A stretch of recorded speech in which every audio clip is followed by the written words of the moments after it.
Hi అండి అందరికీ. ఈరోజు డైలీ యూజ్ ఇంగ్లీష్ సెంటెన్సెస్ మనం రోజు మాట్లాడుకునేవి పాస్ట్ టెన్స్లో ఎలా ఉంటుంది, ప్రజెంట్ టెన్స్లో ఎలా ఉంటుంది, ఫ్యూచర్ టెన్స్లో ఎలా ఉంటుంది. అంటే ఒక వాక్యాన్ని పూర్తి అయిపోయాక మాట్లాడుతున్నప్పుడు మాట్లాడేది ఉంటుంది కదా, అవి ఈరోజు చెప్పుకుందాం.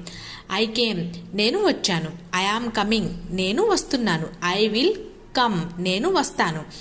ఐ కేమ్ అంటే అయిపోయిందనమాట, అయిపోయింది. అది past tense. I am coming ఇప్పుడు జరుగుతుంది, నేను వస్తున్నాను, ఇది జరుగుతుంది, ఇది present tense. I will come, నేను వస్తాను, ఇది ఫ్యూచర్ టెన్స్. దీనికి ఇంకా రిలేటివ్గా ఉన్న సెంటెన్స్ చూద్దాం.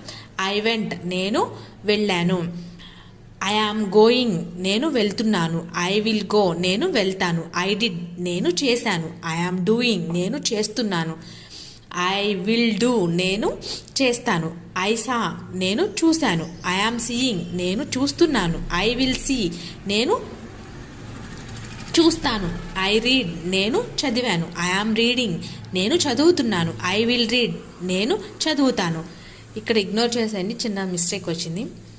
ఈ వీడియో కానీ మీకు ఎలా అనిపించింది, యూజ్ఫుల్ అనిపిస్తే కనుక ఖచ్చితంగా నా ఛానల్ని సబ్స్క్రైబ్ చేయండి. ఇలాంటి మరిన్ని వీడియోస్ చాలా వస్తాయండి.